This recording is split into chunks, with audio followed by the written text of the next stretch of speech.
En primer lugar, damos la bienvenida a Julio Lumbreras, profesor de la Universidad Politécnica de Madrid y coordinador de la iniciativa Cities 2030, que ya ha tomado su puesto de moderador y que va a dirigir el debate y la sesión. Y luego pues invito a que suban al escenario Blanca Solans, que repite. Blanca, directora de Fondos Europeos del Ayuntamiento de Zaragoza. Por favor, adelante. Miren Cortázar, arquitecta del Departamento de Regeneración Urbana y Rehabilitación de la Sociedad Ensanche 21 del Ayuntamiento de Vitoria-Gasteiz. Bienvenida, Miren. Concepción Gutiérrez, técnico de Emprendimiento y Apoyo Empresarial de la Agencia de Innovación y Desarrollo Económico del Ayuntamiento de Valladolid. Gracias. Jordi Peris, que no le he visto. Le están microfonando, pues ahora le vuelvo a llamar. Eladio Romero, coordinador medioambiental del Ayuntamiento de Sevilla. Bienvenido de nuevo, Eladio. Irene García, jefa de Departamento de Cambio Climático del Ayuntamiento de Madrid. Y mientras terminan de microfonar a Jordi, deciros que Bárbara Pons, comisionada de la Agenda 2030 del Ayuntamiento de Barcelona, no ha podido por una cuestión de última hora estar y anoche estuvimos organizando todo para que pueda acompañarnos vía Zoom. La tenemos a la espera en la pantalla, si nos conectan los técnicos. Hola, Bárbara. Y Jordi Peris, que se acaba de incorporar y es coordinador general de Estrategias Urbanas y Agenda Sostenible del Ayuntamiento de Valencia. A todos y a todas, muchísimas gracias por estar aquí. Julio, te paso la palabra y ahora cuando me digas, conecto a Bárbara.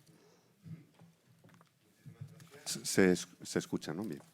Bueno, en primer lugar, gracias a Conama Local y enhorabuena por organizar estas sesiones y gracias por invitarnos a la plataforma Cities 2030, que tan bien ha presentado la directora de la Fundación antes, a moderar esta sesión, donde me ha gustado muchísimo el título, con el marco este de la acción que tenéis en el Conama.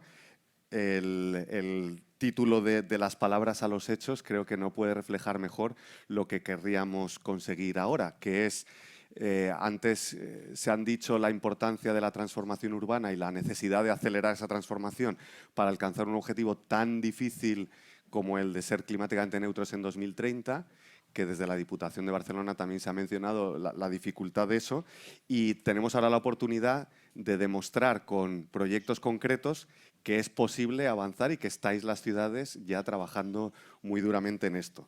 Y con esa idea vamos a ir dando la palabra directamente a cada uno de los ponentes con la petición de que os ciñáis a 10 minutos por proyecto y, por desgracia, seré demasiado rígido con eso para poder dar después pie a un debate o un espacio de diálogo más amplio. Y lo que sí os pediría también es que, contando el proyecto, lo contéis con esa visión de transformación de la ciudad, porque la gracia que tiene la misión y todo lo que estamos lanzando es que no son proyectos aislados que trabajan en silos dentro de sus sectores, sino que son proyectos que traccionan la transformación, que tiran de una ciudad distinta y que consiguen alcanzar los objetivos de neutralidad climática globales de la ciudad, como se ha estado comentando antes. Entonces, que en la medida de lo posible deis ese foco de cómo el proyecto ayuda a la transformación de la ciudad. Y sin más, pues damos la palabra. Como Bárbara está online y me han pedido que vayamos por orden alfabético de las ciudades y así empieza Bárbara por Barcelona, yo creo que quizá, como ya les has presentado a Alicia, simplemente menciono el título del proyecto del que vais a hablar cada uno y ya os doy la palabra directamente. Entonces, Bárbara va a hablar del mecanismo de energía sostenible MES Barcelona. Gracias, Bárbara, por conectarte online. Muchísimas gracias, Julio. Espero que se me oiga bien. Esto de la tecnología, sí. Vale, gracias. Y a ver, creo que voy a tener que compartir yo pantalla, pero bueno, en todo caso quería agradecer a la organización Conama Local estas oportunidades de juntarnos y hablar de todos los proyectos que estamos haciendo para la aceleración, la implementación de la misión de las 100 ciudades neutras en carbono. Me disculpo porque por un tema de última hora ayer mismo tuve que anular mi viaje a Zaragoza, me da mucha pena no poder estar ahí, pero bueno, por lo menos hemos tenido la oportunidad de que pueda compartir este proyecto con vosotros y voy a intentar ahora compartir la pantalla. Creo que no estoy habilitada No para puedes, compartir la vale. pantalla. Me he quedado por si acaso, vamos a ver. Aquí. No veo.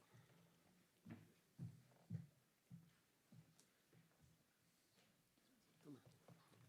Sin compartir pantalla, antes la hice administradora, pero ahora... Vale.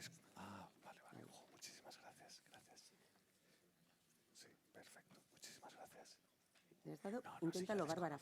Sí, A ver, ahora sí. Perfecto, gracias. Sí. Bueno, espero que estéis viendo en la pantalla ya el logotipo del MES Barcelona. Y voy a ir avanzando con la presentación. Pues como ha comentado Julio, es el Mecanismo Energético Sostenible de Barcelona. Si puedo avanzar con la presentación. Aquí, en la pantalla. Bueno, pues es una iniciativa en la que llevamos trabajando en Barcelona desde la oficina de la Agenda 2030, desde finales del año 2000, y que la verdad es que la presentación para este congreso ha sido una oportunidad de hacer balance y ver un poco con los planteamientos con los que empezamos y que este recorrido la verdad es que ha sido muy, muy interesante, muy productivo y justo con la perspectiva de la misión, ¿no? Estamos utilizando todo lo que hemos aprendido, que es lo que voy a comentar con vosotros, ¿no? Para que espero que esta experiencia sirva para, creo que probablemente casi todas las ciudades os estáis planteando el tema de la generación de energía, o sobre todo la generación de energía fotovoltaica en cubiertas en los edificios, ¿no? Y la manera de hacerlo, hay diferentes maneras, ¿no? Las subvenciones, que quizá era lo más clásico para impulsarlo. Nosotros nos liamos la manta a la cabeza en el año 2021 y lanzamos este mecanismo que era generar un vehículo público-privado para poder acelerar, poder dar cobertura a casos en los que los ciudadanos o las instituciones o el propio ayuntamiento en sus equipamientos no tenía dinero para hacer una inversión inicial para poder instalar las placas fotovoltaicas. Entonces, bueno, lo planteamos como un mecanismo para impulsar la política energética. Aportábamos una inversión pública del ayuntamiento a un fondo de 50 millones de euros de capítulo 8, es decir, de inversiones, para generar vehículos específicos público-privados con los que invertir en dar un impulso a las renovables, ¿no? El objetivo era que una coinversión en la que el ayuntamiento aportaba el 30% de la inversión y los inversores privados, las empresas, el 70%, permitía, o los cálculos que hacíamos entonces, era incrementar un 66% la energía renovable producida en la ciudad, hasta un potencial instalado de 83 megavatios pico. Bueno, los objetivos que nos planteamos: reducciones de emisiones, 34.000 toneladas de CO2 equivalente, que en su momento calculábamos que era como retirar 19.000 vehículos de las calles de Barcelona, ¿no? Y además, en aquel momento, que era pues en medio de la pandemia, queríamos que era también dar un impulso económico al sector de la rehabilitación y de la instalación de energía solar. Bueno, ¿cómo funciona? ¿Vale? Nos metimos a hacer en la filosofía Mazzucato, ¿no? La misión, estamos siguiendo un poco la filosofía de las misiones y de la administración emprendedora, pues nos lanzamos a ser co-inversores, unas inversores financieras de 50 millones que aporta el ayuntamiento, provienen del capítulo 8, como he comentado. Es un ejercicio de coinversión donde ya lo he comentado esto, que aportamos el 30%. ¿Y cómo lo hacemos? Esto ha sido un ejercicio de generar un espacio, como comentamos en la misión, que necesitamos para acelerar la descarbonización de nuestras ciudades, de generar un espacio de confianza o de complicidad, decimos también a veces, con los sectores privados. Ya veréis que en el principio de esta presentación hablamos de empresas energéticas, los que más o menos hemos tratado con este tipo de empresas. Hay diferentes, ¿no? Sabemos que la energía está, pues las generadoras de energía, las distribuidoras, las que hacen el transporte, ¿no? Que son los monopolios, más o menos monopolios del Estado, la distribución y finalmente la comercialización. Es decir, que las empresas energéticas son una familia bastante compleja. Nosotros hablábamos de empresas energéticas, luego nos hemos dado cuenta que los que realmente hacen las instalaciones de las placas fotovoltaicas o nuestros interlocutores más válidos eran una mezcla de empresas con capacidad de inversión y empresas instaladoras que conocían el negocio concreto. De hecho, hemos fomentado que algunas de ellas se fusionaran o se compraran para poder trabajar conjuntamente y cumplir los requisitos que les hemos pedido, porque lo que hemos hecho es generar como un examen, un requisito para homologar estas empresas, ¿no? Son nuestros inversores homologados. Les exigíamos una rentabilidad de la inversión que fuera razonable, dado que nosotros compartíamos el riesgo y dábamos unas garantías. Y garantizábamos que el destino de las plusvalías, porque esperábamos con esta inversión, de hecho, los estudios nos decían que son inversiones que son rentables a medio plazo, pues poder luego destinarlo a pasarlo del capítulo, esto que recibíamos al capítulo 8 al capítulo 6, para poder invertir en rehabilitación de viviendas, ¿no? Este era el esquema inicial.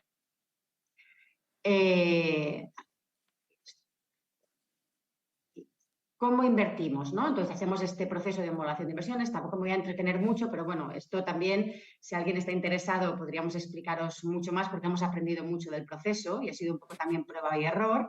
Luego hacemos rondas de inversión, donde lo que hacemos es que las empresas que nosotros hemos homologado nos hagan propuestas para crear vehículos específicos para hacer inversiones, lo que llamamos SPVs, ¿no? Special Purpose Vehicles, de financiación.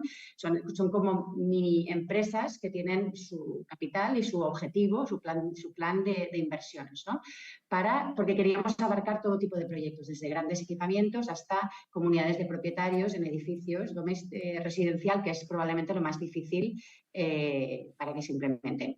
Hicimos un análisis, ¿no? En su momento, eran datos del año 2020 entonces, y veíamos que realmente es uno de los sectores que necesitaba un gran impulso porque no, incluso con desgravaciones en el IBI que se habían planteado desde el año 2010 en Barcelona, no había habido realmente mucho impacto. Todo esto, todos sabemos que luego ha habido historia, la guerra de Ucrania, los precios crecientes de la energía y realmente el propio mercado se ha acelerado y también, como ahora os explicaré, el desarrollo del MES Barcelona.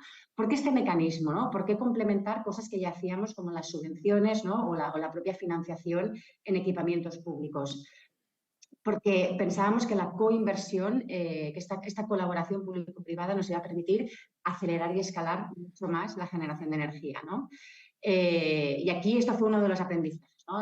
En un principio decíamos coinversión para garantizar la gratuidad. O sea, decíamos que esto iba a ser gratis y, como bien sabemos, hay un blog conocido, Nada es gratis, y claramente esta instalación de energía no era gratis. Lo que sí que era es que no requería ninguna inversión inicial ni de los ciudadanos ni del titular del equipamiento o del edificio comercial o industrial, porque lo que se hacía era que se financiaba entre 5 y 10 años, más o menos. Se hacía un cálculo y lo que se hace, dicho resumido muchísimo, es que se inversión con el ahorro que se produce en la factura eléctrica. ¿Vale? ¿Cómo se hace esto? Ha sido también un aprendizaje complejo, pero esta es la filosofía. Tú cuando aplicas una subvención o te instalas placas, normalmente, o tal y como se hace en Barcelona, es que hay ayudas de la Generalitat, del Estado, de las diputaciones, etcétera, y del propio ayuntamiento, pero básicamente consiste en que tú te pones la instalación y luego a posteriori pides la subvención. Con lo cual, eso puede ser un freno para muchos colectivos que no pueden hacer frente a esa inversión inicial, ¿no? Entonces, el planteamiento era eso, invirtiendo cero. Desde el día 1 tú tienes tus placas colocadas y lo que haces es que hay un proceso por el cual alquilas tu cubierta a una empresa que es la que te coloca las placas, ¿no? Y esta empresa te descuenta del ahorro que tienes, él se cobra una parte distribuido en 10 años y al cabo de esos 10 años, más o menos de media, ya digo, con los precios crecientes de la energía a veces se reducía a 5 años, al cabo de ese tiempo las placas ya son tuyas y puedes aplicarte el 100% del descuento que supone tener autoconsumo de energía. Porque esto realmente ya como todos sabemos, ha acelerado mucho en los últimos años, especialmente después de la desgraciada guerra de Ucrania, pero todavía hay algún tipo de proyectos y edificios donde el mercado, como si dijéramos, no llega a todos los puestos porque son con rentabilidades muy bajas o muchísima complejidad de gestión, como son algunas comunidades de propietarios o edificios que tienen cubiertas pequeñas o con sombras, etc. Entonces, aquí el ayuntamiento ha entrado para garantizar poder llegar al máximo de proyectos, aunque las rentabilidades sean más bajas, intentar compensar altas rentabilidades en otros equipamientos o edificios grandes con estos otros edificios. También coinversión para multiplicar la inversión. El ayuntamiento aporta un importe inicial que es el 30% y quiere apalancar o fomentar que se invierta hasta el objetivo era hasta 166 millones de euros, aportando nosotros inicialmente 50. Y también había un objetivo de estimular la economía. Esto se planteaba en un contexto en el que estábamos en medio de la pandemia y se visualizaba que esto habría que, las administraciones tendríamos que tener un rol también de activo de dinamizar la economía. Aquí, como digo, hablamos de compañías energéticas, que ahora lo veo y a posteriori probablemente no sería la designación más adecuada, ¿no? Pero aquí es el rol de cada uno, ¿no? en el mecanismo. Las compañías eran responsables de ejecutar y gestionar la inversión y tenían una parte proactiva comercial también. Esto ha sido la manera de organizarnos. Y luego los ciudadanos y los propietarios tenían que, a través de una página web y unos mecanismos de comunicación, solicitar la inversión. Bueno, no me voy a entretener mucho, pero la arquitectura de la cosa es un tema que también estamos ahora evolucionando. De cara al nuevo mandato hemos hecho como un documento de balance y probablemente habrá modificaciones porque realmente es como una estructura que tiene muchísimo potencial de crecer y para poder crecer tenemos que dotarla de más recursos del ayuntamiento y nuevas maneras de organizarnos. Pero bueno, estamos aquí, hemos aprendido mucho. También hemos hecho también campañas de comunicación para dar a conocer. Es muy importante también que esto llegue al máximo de los ciudadanos y potenciales usuarios. Y por no alargar mucho la presentación, que si no sé que Julio me va a decir que en breve que ya han pasado los 10 minutos que tenía, así que quiero acabar haciendo el balance a febrero de 2023, en estos 2 años o 2 años y poquito de despliegue del mecanismo, cuáles son los resultados y cosas que nos estamos planteando, ¿no? De cara a la nueva fase que se abre en el nuevo mandato 2023-2027. Bueno, hemos trabajado con muchas empresas, se han homologado hasta 17 inversores y nos pasa que algunos de los que se homologaron en un principio, y hablo aquí en confianza, Iberdrola, Endesa, etcétera, han resultado ser los menos proactivos, ¿no? Luego no se ajustaban o no habían entendido bien el planteamiento que les hacíamos, ¿no? Entonces, al final sí que ha habido otras empresas más locales donde se junta músculo de inversión con también conocimiento de lo que es la instalación en sí de las fotovoltaicas y de este reto de la gestión de comunidades de propietarios, sobre todo, y estamos trabajando muy activamente, sobre todo con 5 de estas 17.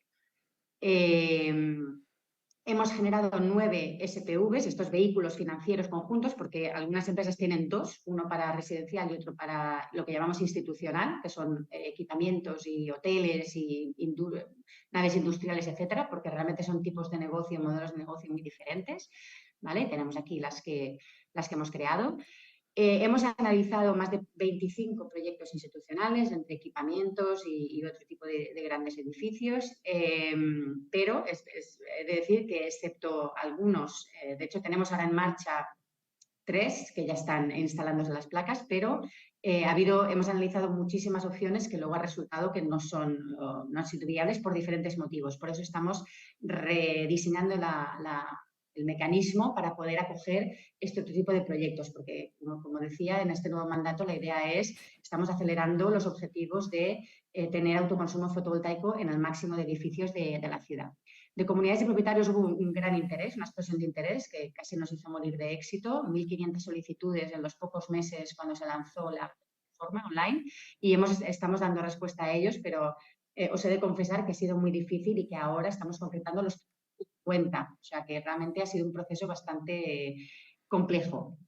Pero, por otro lado, en los planes de negocio que tenemos, que aquí hay como la letra pequeña, ¿no? Son los planes de negocio que tenemos para desarrollar en los próximos 3 y 5 años, que es un proceso que impulsamos conjuntamente, ya tenemos superada con creces la capacidad que pensábamos instalar, solo invirtiendo 11 millones de euros. En vez de los 50 iniciales, con 11 millones ya llegamos a la capacidad. O sea, nos hemos dado cuenta que las empresas han sido capaces de apalancar mucho más dinero y tienen mucha más autonomía y no nos piden, como si dijéramos, tanto dinero y pueden tirar. Esto ha sido una sorpresa muy grata y esto está empezando a acelerarse ahora. Pero, como os comentaba, más o menos ha sido mucho más interesante para los inversores los edificios industriales. Tenemos un gran proyecto que es Mercabarna, el gran mercado de Barcelona, que va a tener cuando esté, es un proyecto en varias fases, pero cuando esté acabado será la planta fotovoltaica encubierta más grande de la península ibérica. Y esto claramente es una gran parte de la inversión de todo el proyecto. Y luego el mercado residencial, que va a un ritmo un poco más lento. Y quería acabar un poco, lo que nos proponíamos muy en serio era intentar evaluar para demostrar que esto son inversiones rentables no solo en la esfera económica, sino alineado con los ODS, ¿no? Que es el departamento en el que estamos, también socialmente y económicamente y ambientalmente. Y aquí nos esforzamos en hacer balance de todo lo que vamos avanzando, con un poco cuantificar qué es lo que supone poder haber puesto en marcha este mecanismo para este tipo de proyectos, ¿no? Y aquí hemos hecho los cálculos de la reducción de CO2 equivalente en 28.000 toneladas año, la reducción de NOx, etcétera, o sea, lo que supone de calidad del aire, pero también los costes evitados por aumento del bienestar, por los costes sociales, los puestos de trabajo que estimamos que se han generado y el return on investment social a 30 años y la TIR social, ¿no? Estos ejercicios los acompañamos en el balance también.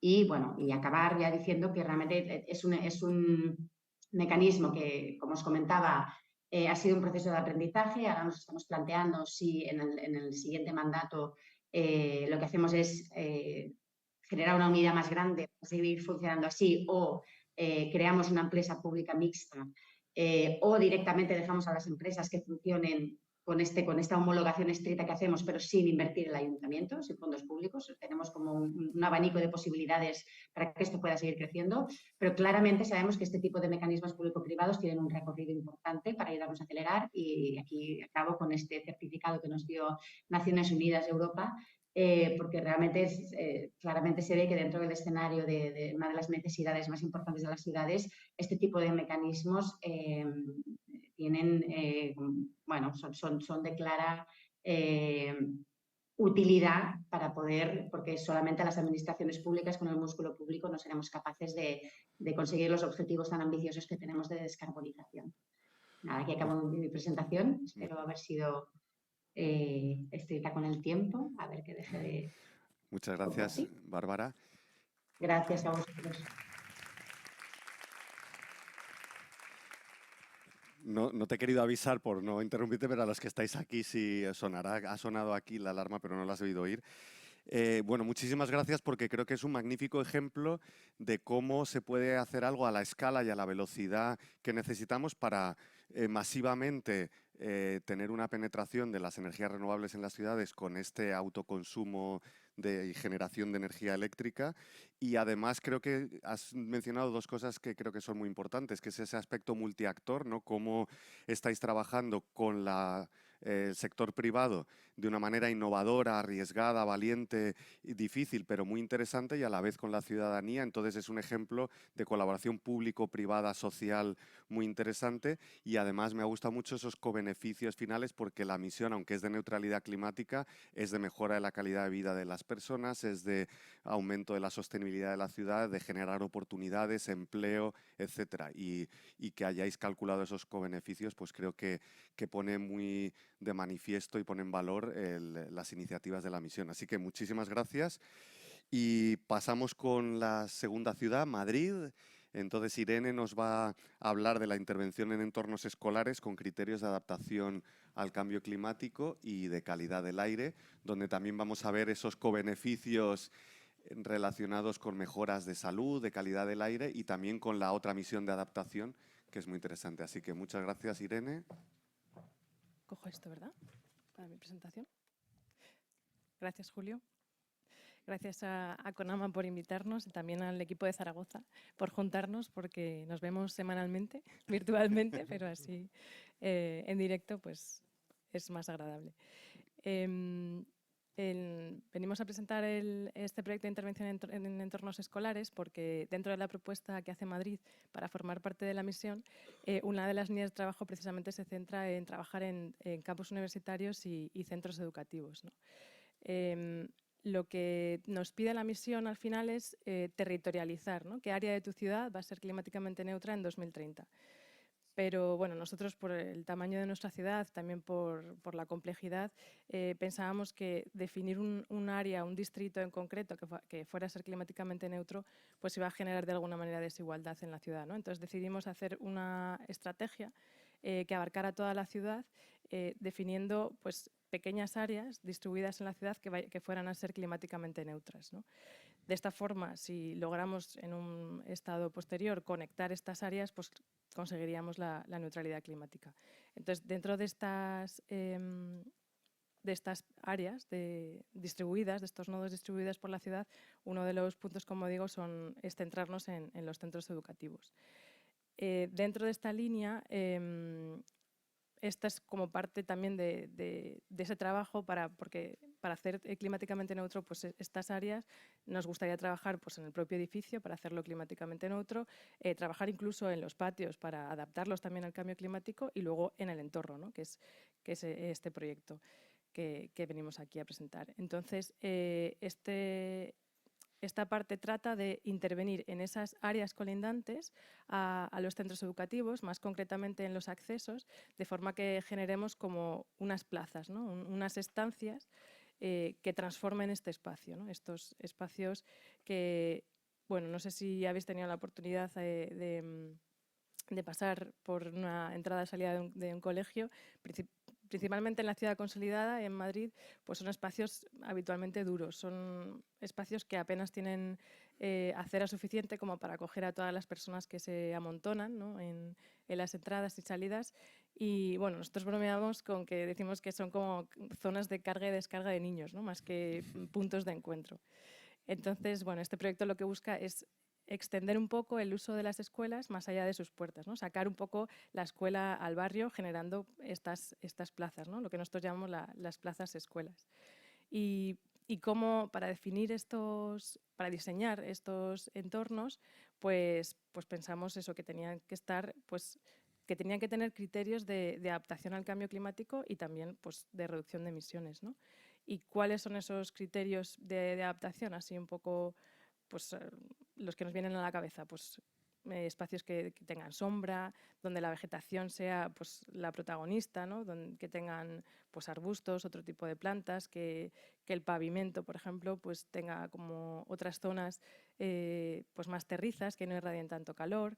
Pensamos en puntos de agua, también que con el propio mobiliario pues, se generen esas barreras entre la calzada y la acera, es decir, eliminar esa valla, que sea la propia vegetación la que haga esa delimitación, ¿no? Y que sean como espacios más amables. Hablamos eso de criterios de adaptación, pero también hablamos de criterios de reducción de emisiones, ¿no? Y para eso tenemos que reequilibrar el espacio entre acera y calzada, tenemos que ganar espacio al vehículo motorizado. Y también pensamos que mejorando estos espacios también estamos mejorando de alguna manera los barrios, ¿no? que estamos también ofreciendo espacios de calidad, no solo para la comunidad escolar, sino también para el propio barrio, que incluso puedan revitalizar determinadas zonas. Y un poco para definir todos estos criterios, pues empezamos seleccionando 9 colegios piloto que estuvieran distribuidos por la ciudad, que tuvieran tipologías diferentes. De esta forma, pues, haciendo el diagnóstico de cada uno, pudiéramos extraer criterios que luego pudiéramos extrapolar a otros centros educativos y también a otros equipamientos de la ciudad, ¿no? Y entonces, para ello generamos un grupo de trabajo donde estaban representadas pues, diferentes áreas del ayuntamiento, pues planificación de la movilidad, servicios a la ciudadanía, los distritos en sus servicios técnicos, pero también involucramos en el diagnóstico de todos estos centros a la comunidad escolar, pues por supuesto la dirección de los centros, pero también las asociaciones de familias, ¿no? Como digo, se hace un primer diagnóstico donde se estudian pues, cómo se utilizan estos espacios, qué necesidades tienen los centros educativos y a partir de ahí se generan unos anteproyectos. Y en este punto ya vengo a presentar como un proyecto concreto para que podáis haceros una idea de cómo ha sido todo el proceso. En este caso es un colegio de Arganzuela, más o menos del centro de Madrid. Lo que hacemos en ese grupo de trabajo es definir el ámbito, el alcance del proyecto y como decía, pues un poco conocer cómo se usan estos espacios, qué necesidades tienen. Después llegamos a unos bocetos de lo que puede ser y en ese punto ya Vías Públicas, la Subdirección General, acoge estos anteproyectos, digamos, estos pilotos y ya se hace un proyecto de redacción, ¿no? De ejecución y es teoría y luego ya se ejecutará, ¿no? De estos, en este caso en el Miguel de Unamuno ya este es el proyecto ya de ejecución, ya redactado, y lo que hacemos pues eso, es de primero poner a la vegetación como protagonista, pues no solo recuperando la alineación de los árboles, sino también pues con esos alcorques corridos, con ese cambio de pavimentos pues algo más terrizos, pues que sean los protagonistas de todos estos cambios, que cuando el conductor que tenga que pasar por aquí acceda, pues que vea, se sienta un poco como un intruso, ¿no? Porque la propia vía ya te está hablando, decimos, o sea, que te está contando que tú no eres el protagonista en estos espacios. Hacemos, en cuanto podemos, un calmado de tráfico mediante curvatura de la vía para reducir velocidad, siempre pues, diseñando al mínimo, o sea, en la acera, la calzada, dejándola al mínimo estricto por normativa para ampliar lo máximo posible las aceras, generando también pues, esas pequeñas áreas donde también se pueda incorporar mobiliario que también haga como de pequeños puntos de encuentro. Sí que también, no lo he comentado, es muy importante también conocer el entorno, ¿no? Por ejemplo, en este caso, si tiene algún equipamiento público o no, privado alrededor, que pueda ser complementario de los colegios, ¿no? Y en ese caso, pues tratamos como de conectarlo. En este caso en concreto, en la zona sur hay un parque, entonces dimos mucha importancia pues, a esa conexión, ¿no? a garantizar la conectividad del colegio con el parque. Atendemos bueno, pues, fuente de agua, pues, también mobiliario, pues, aparcabicis, para fomentar también la movilidad ciclista y en general transformar los espacios para que el coche sea un elemento secundario. Eliminamos banda de aparcamiento y en general eso, ampliamos, generamos como esas placitas que luego nos permitan conectar con otras áreas que tengan mayor uso. Así un poco la foto de cómo podría ser el antes y el después. La parte de la izquierda es la vía actual, pues dominada principalmente por la calzada y la banda de aparcamiento, y la transformamos en algo donde predomina la vegetación, pero también el uso del espacio público por parte de las personas que van caminando o en bicicleta. Estos 9 proyectos están en fase de redacción, 4 de ellos ya están redactados y se espera que las próximas semanas en concreto empiecen ya sus obras de ejecución, o sea que este año, a finales de este año, podemos tener una evaluación de cómo ha sido la aplicación de estos criterios, de manera que nosotros también podamos tener como una guía para poder extrapolarlo a otros colegios. Y creo que he cumplido el tiempo perfecto, ¿no? Fantástico. No ha llegado ni a sonar la alarma. Muchas gracias. Así que muchas gracias.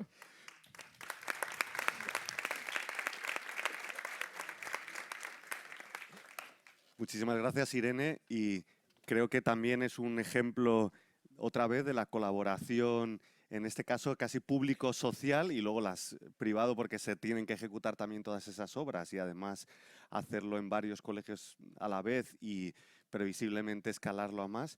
Y lo que me parece más interesante también es la visión que tenéis de los equipamientos municipales, ¿no? Que este es un primer paso con los entornos escolares, pero están las bibliotecas, los polideportivos, los centros de salud. Entonces, utilizar los equipamientos municipales como un espacio de transformación urbana, como un vector y un tractor de la transformación, creo que es una iniciativa maravillosa. Así que gracias por compartirlo. Gracias. Y pasamos a Sevilla.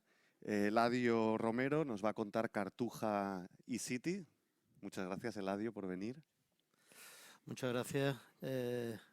Un placer estar en Zaragoza y además tener la primera oportunidad porque todos los miembros de este proyecto ya han tenido la oportunidad de conocerse en diferentes foros.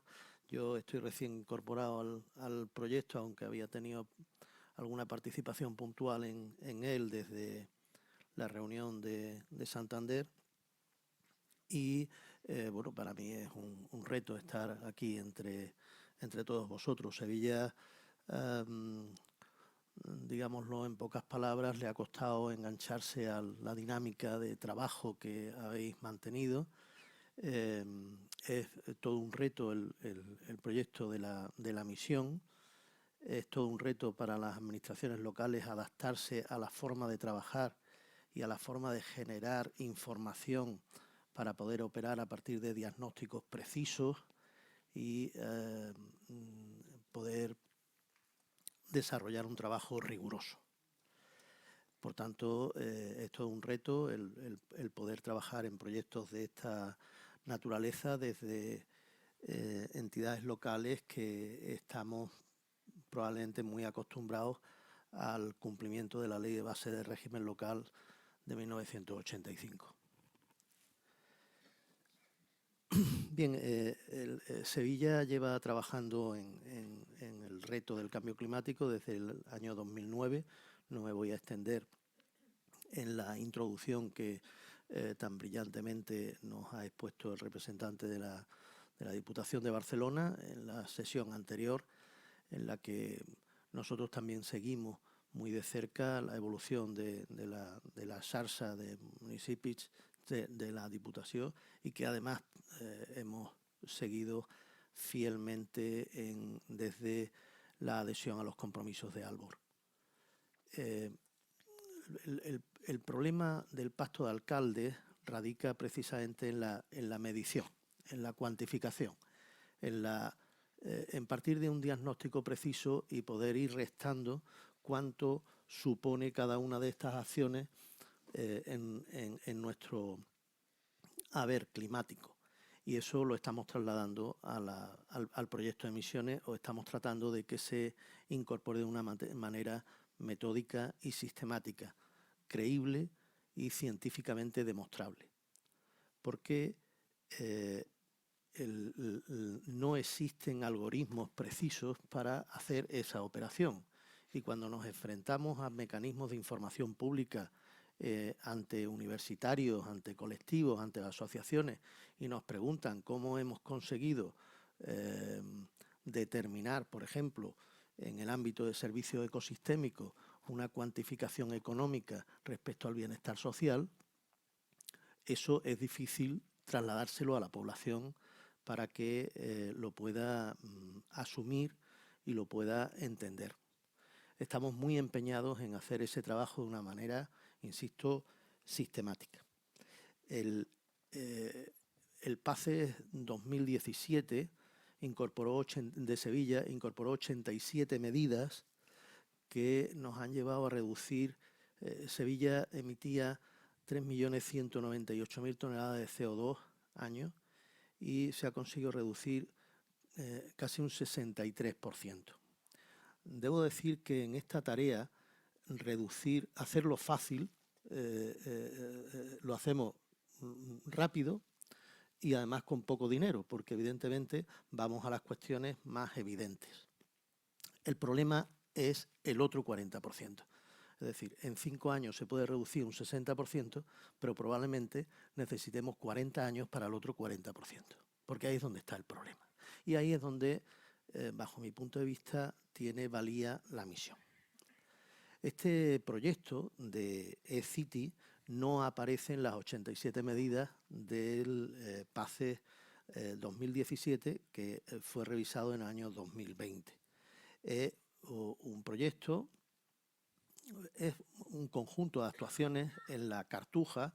La isla de la Cartuja es un parque tecnológico de Sevilla que se llama isla porque ciertamente conforma una isla. Mucha gente, muchos visitantes y muchos habitantes de Sevilla no saben que el canal del río Vivo no pasa por el lugar turístico de Sevilla, que es una dársena, y que forma pues una isla realmente cortada exclusivamente por el tapón norte de la dársena llamado de San Jerónimo. En esa isla se ha generado un parque tecnológico a partir de el legado de 1992 y es donde se quiere conseguir la cuota de 0 emisiones. No es fácil porque necesita la participación no solo público-privada, sino de muchas administraciones públicas y muchas administraciones privadas. No obstante, se ha conseguido fundamentalmente por las características en cuanto a la titularidad de los terrenos y las características en cuanto a las infraestructuras, equipamientos y servicios preexistentes, se ha conseguido un consenso para poder actuar allí. Actuar no con el ánimo de generar un escaparate, sino con el ánimo de generar experimentos que luego puedan ser reproducibles en el resto de la ciudad a escala de barrio. Esta isla tiene 200 hectáreas, hay ahora mismo 523 empresas y trabajan 23.000 personas en el Parque Tecnológico de la Cartuja. La idea es que logre ser 100% autosuficiente a nivel energético y libre completamente de emisiones en 2030. Este proyecto tiene varios vídeos que pueden consultar en la web, es City Cartuja, tiene de 2 minutos, de 6 minutos, de 10 minutos, tienen diferentes proyecciones sobre los espacios donde se va a actuar y las características generales del proyecto. La idea es trabajar sobre la potenciación, sobre todo de la movilidad sostenible, aumentar las zonas para ciclistas, las zonas peatonales y el transporte 100% eléctrico. Esta zona ya forma parte de la primera zona de bajas emisiones que tiene Sevilla y que empezó el 1 de enero de este año tal y como exigía la ley. Dentro de este ámbito hay otro proyecto que se llama Cartuja Quanat, que lo que hace es tratar de bajar la temperatura. Son proyectos, no lo he dicho, discúlpenme, que navegan entre la adaptación y la atenuación de emisiones. Es decir, el objetivo es doble. En este caso, fundamentalmente, lo que se pretende es conseguir una reducción de emisiones adaptando el medio, fundamentalmente, como podrán entender, a los rigores del calor en la época estival y atendiendo sobre todo a los escenarios esperados a 2050 y 2070 que tenemos, que entenderán que no son muy halagüeños para Sevilla. Este proyecto, Cartuja Quanat, que también tiene varios vídeos que pueden ver en YouTube, persigue reducir la temperatura en el espacio abierto hasta 8 grados mediante una recirculación del agua existente. Las condiciones de confort precisan 27 grados en aire y en cobertura, y en el aire exterior se precisan 5 renovaciones hasta 37 grados centígrados y 8 renovaciones en el aire frío al espacio de hasta 22 grados centígrados. Eso se consigue con ese circuito cerrado que está alimentado íntegramente por instalaciones fotovoltaicas que permitirán esa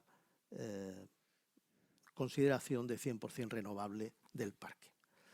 ¿Esto por qué es extrapolable? ¿Por qué es exportable a la Sevilla de los distritos, a la Sevilla de los barrios?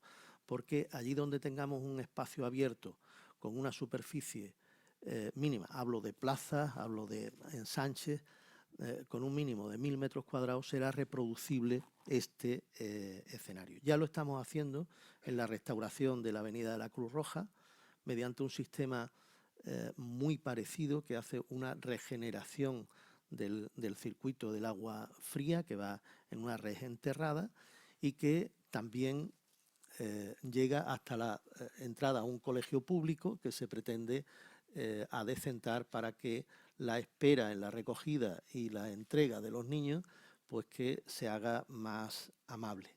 Suena ya los 10 minutos. En esta zona, concretamente, ahora mismo termino, en esta zona se alcanzan 59,8 grados centígrados en junio cuando se van a recoger a los niños.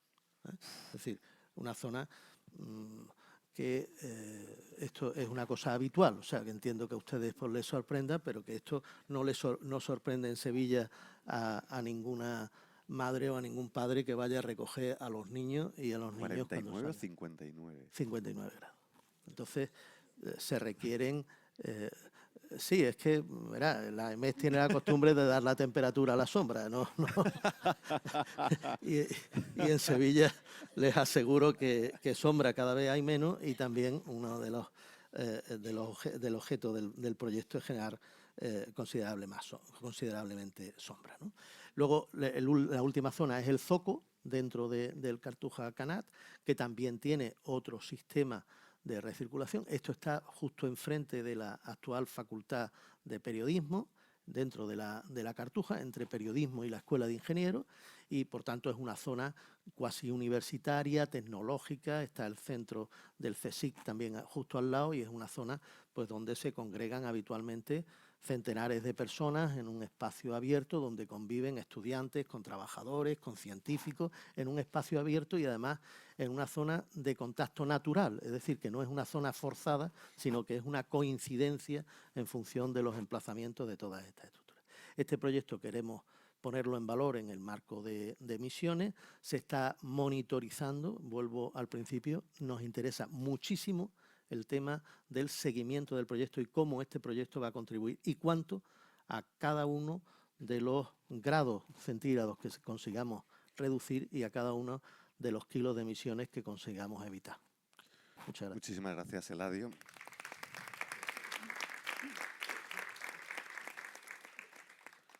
Bueno, muchas gracias por traer además ese elemento del rigor y de monitorizar y de evaluar las cosas bien, como también ha puesto de manifiesto en la sesión inaugural desde la Diputación, y Bárbara también, y estáis mencionando todos.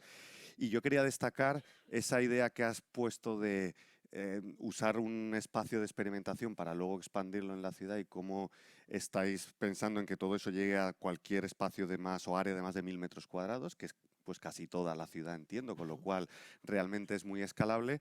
Y luego, dos cosas que me parecen interesantes es el liderazgo privado que hay también en este proyecto, porque es una iniciativa donde creo que hay más de 30 o 40 empresas liderando todas las actuaciones, lo cual creo que es muy relevante. Y luego me ha gustado mucho esto que has comentado de la adaptación, ¿no? Porque creo que es un ejemplo muy bueno de lo que ha mencionado antes la directora de la Fundación Biodiversidad, de cómo en las ciudades encaja perfectamente esa complementariedad entre la mitigación y la adaptación. Y claro, vosotros pues superar esos 59 grados es una prioridad absoluta y entonces que las iniciativas combinen las dos cosas, la reducción de emisiones, pero también la adaptación para mejorar el confort y que la gente pueda vivir en esas condiciones que ya se están sucediendo cada vez con más frecuencia, pues es muy relevante y creo que estos proyectos están demostrando también esa capacidad. Así que muchísimas gracias, Eladio. Y pasamos a Valencia, donde Jordi nos va a contar la empresa mixta municipal de energía sostenible. Muchas gracias, Jordi.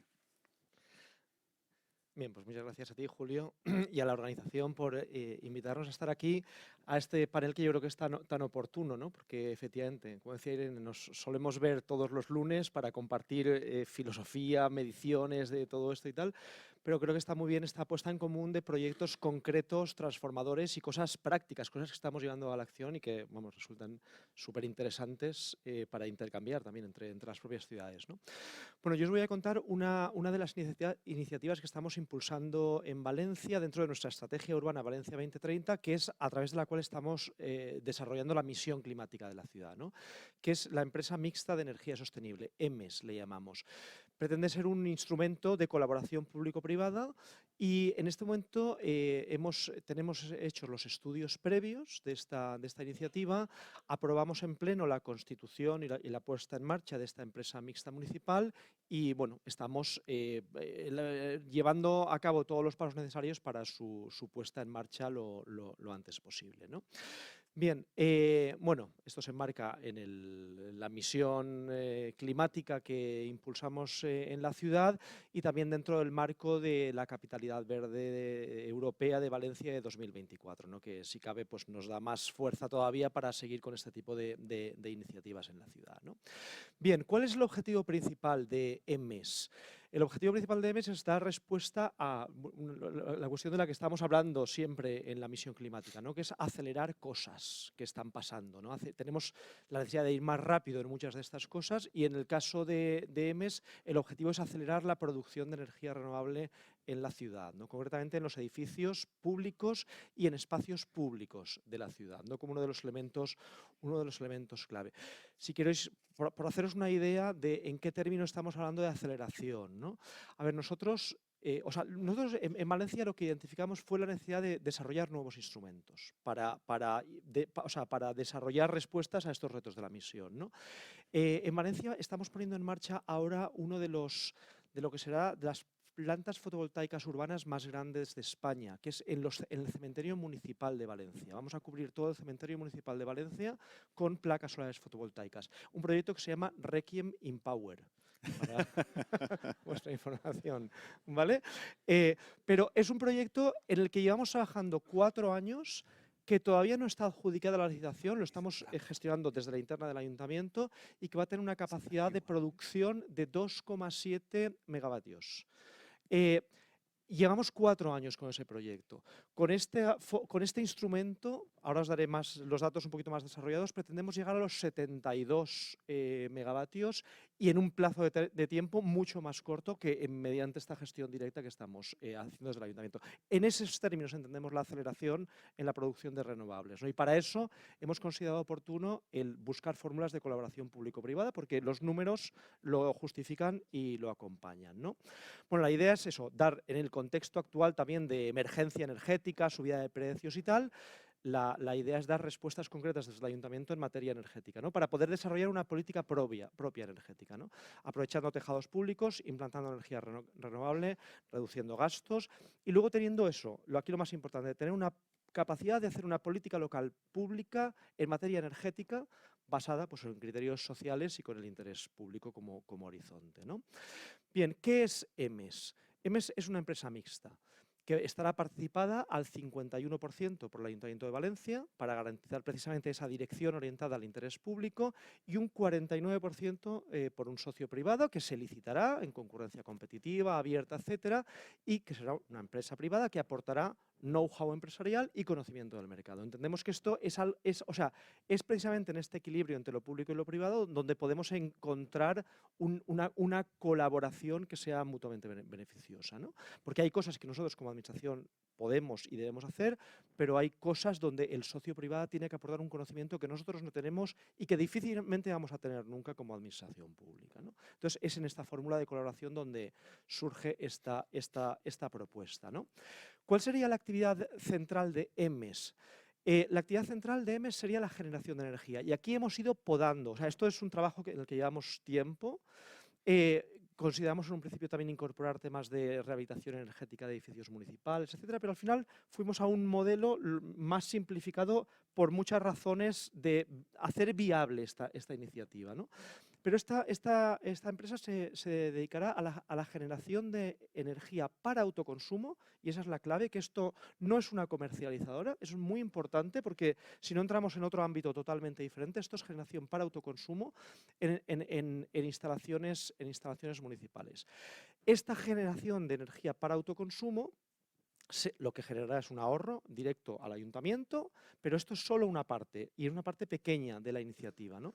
Porque la idea es irnos a fórmulas de autoconsumo compartido, con hogares, digamos, en el radio que establece la legislación actual de 2 kilómetros alrededor de la fuente de generación, a través de la puesta en marcha de comunidades energéticas, y ahí vinculamos todo esto con iniciativas de participación, de involucración ciudadana, etcétera, en esa visión sistémica que han de tener los proyectos de la misión, y luego incorporamos esa perspectiva social también, de que sea un instrumento para desarrollar una política energética que nos permita luchar contra la pobreza energética en la ciudad, ¿no?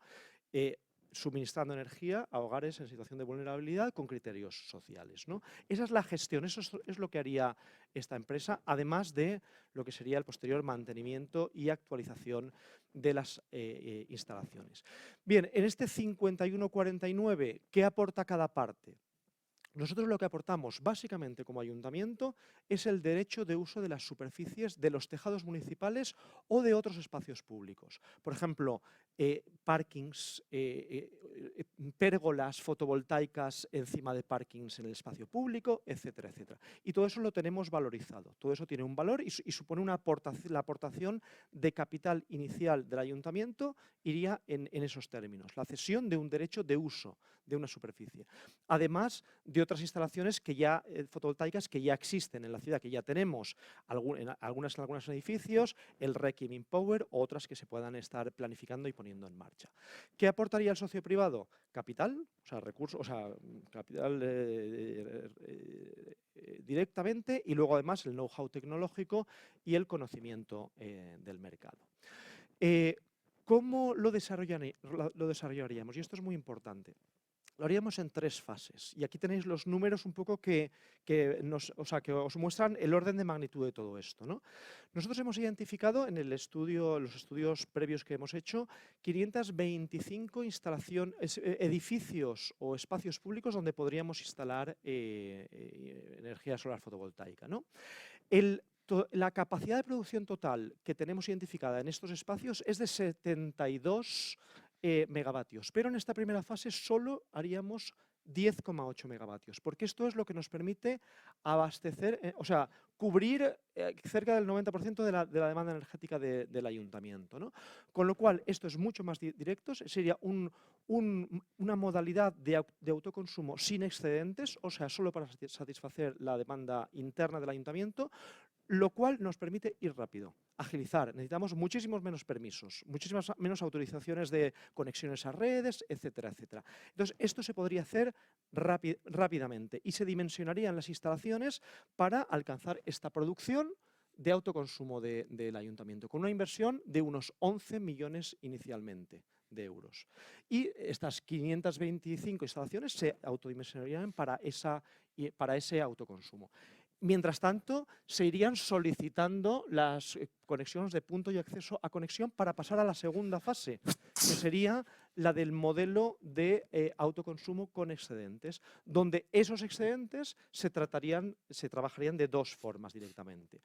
Por una parte, en modelo de autoconsumo con excedentes individual, de manera que ese excedente se vertería en la red y se generaría un ingreso para la empresa adicional, y el autoconsumo con excedentes colectivos, que esa energía generada se aprovecharía por terceros en formas de comunidades energéticas o para abastecer a familias vulnerables en situación de vulnerabilidad, etc. En esta segunda fase es donde llegaríamos a estos 72 megavatios de potencia con una inversión total de 62 millones de euros adicionales a los 10, 11 que había mencionado en la fase anterior. Y con esto ya desarrollaríamos todo el potencial de generación. Y luego ya la fase 3 sería la fase de operación, mantenimiento, actualización, renovación tecnológica, todo esto de las instalaciones, ¿no? Bien, y bueno, hay varios elementos ahí, hay algunas cuestiones a clarificar todavía, por ejemplo, cómo es la remuneración de la energía a esa empresa, pero un poco la idea principal es esta que tenemos aquí, ¿no? Se trata de movilizar inversiones público-privadas, fundamentalmente privadas, porque la aportación pública va más en esa cesión de derechos de uso de unas superficies, en más de 525 edificios y espacios públicos municipales para cubrir en 2 años el 95% de la superficie municipal con placas solares que generarían 72 megavatios de potencia, que es una potencia muy significativa. O sea, de alguna manera, lo que pretendemos es dotarnos a nivel municipal de una capacidad de generación, de generar energía para poder desarrollar una política pública energética con criterios sociales, estimulando la creación de comunidades energéticas, etcétera, etcétera. Y haciendo eso, nosotros tenemos ya política social para cubrir impagos en temas de energía y tal, pero bueno, esto yo creo que nos permitiría proyectar de una manera mucho más potente esa política energética a nivel local en la ciudad de Valencia. Y eso es todo. Muchísimas gracias, Jordi.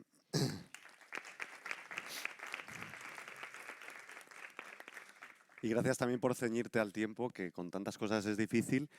Me gustaría destacar aquí, aparte de que ya esto es el colmo, ¿no? Que la misión también llega a los muertos. El Requiem in Power es...